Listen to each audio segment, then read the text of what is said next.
people and welcome back to my channel. আমি শ্রেয়া চলেছি একটা নতুন ভিডিও নিয়ে।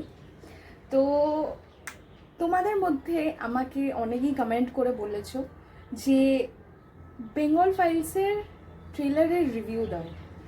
তো আমি দিতাম অফকোর্স, বেরোনোর পরেই দিতাম, বাট আমি বেরোনোর পর কিছুক্ষণ ওয়েট করতে চেয়েছিলাম বিকজ বেঙ্গল ফাইলস তো বুঝতেই পারছো, জাস্ট দেখতে চাইছিলাম যে আরো কি কি ঘটনা হতে পারে। এটা মনে যেটা চলছিল ওটাই সত্যি হয়ে গেল। কালকে ট্রেলার লঞ্চ হতে দেয়া হয়নি। সব থেকে বড় কথা এখানেই যে এটা ভাই ডেমোক্রেসি, সবার একটা নিজের ওপিনিয়ন দেওয়ার রাইট আছে। এবার সেটাকে তুমি কাউন্টার লজিক দিতে পারো বা তুমি তর্ক করতে পারো, বাট সেটাকে সেই ভয়েসটাকে তুমি দাবিয়ে দিতে পারো না, চেপে দিতে পারো না। হ্যাঁ, তো কালকে এবার যে ট্রেলার লঞ্চ হতে দেয়া হয়নি, এটা খুব মানে কি বলবো, বোকা একটা জিনিস। বিকজ এই যে ঝামেলাটা হলো, এটার জন্য পিকচারটা, ফিল্মটা আরো পাবলিসিটি পেয়ে গেল। কিসের জন্য আটকে দেওয়া হয়েছে ট্রেলার লঞ্চ, এই যে কৌতূহল বিষয়টা, এটা অডিয়েন্স সবাই। আমি বারবার একটাই কথা বলি, অডিয়েন্স কিন্তু বোকা না। বিকজ ভুলভাল যদি ছবিগুলো হয়ে থাকে তো অডিয়েন্স অফকোর্স ওটাকে ডাউন করে দেবে বা দেখবেই না, এরকম একটা হবে জিনিসটা। পাবলিসিটি তো হয়ে গেছে ভাই, just like Kashmir files. And হ্যাঁ, সবার নিজের বলার একটা রাইট আছে, সবার নিজের কথা রাখার একটা রাইট আছে। সেটার জায়গায় এই যে তুমি ভয়েসগুলো দাবিয়ে দিচ্ছ, কালকে যেরকম ট্রেলার লঞ্চটা হতে দেওয়া হলো না, এই যে এই জিনিসপত্রগুলো হচ্ছে, এগুলো খুব বাজে হচ্ছে। কোনোদিন আটকানো যাবে কিনা আমি জানি না, আমি এটার বিষয়ে আর কিছু বলতেও চাই না।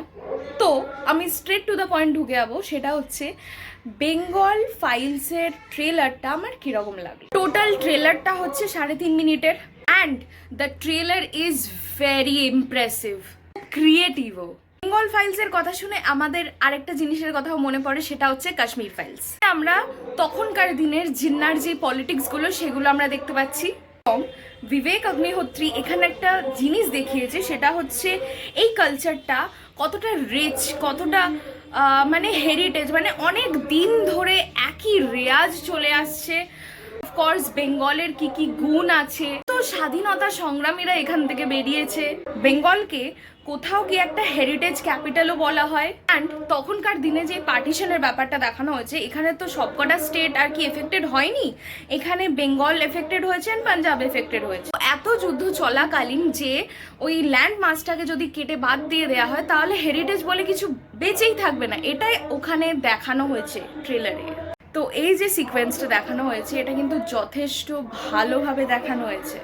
এই যে ট্রেলারে প্রত্যেকটা যে ডিটেইলিং দেখানো হয়েছে, দারুণ লাগছে।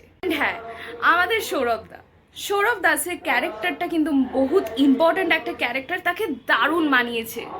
অ্যান্ড ট্রেলারে যেই সব টপিকস নিয়ে চর্চা করা হয়েছে সেগুলো আমরা দেখতে পাচ্ছি এখনকার দিনে সেগুলো চলে যাচ্ছে, অ্যান্ড পরেও চলতে থাকবে এই জিনিসগুলো।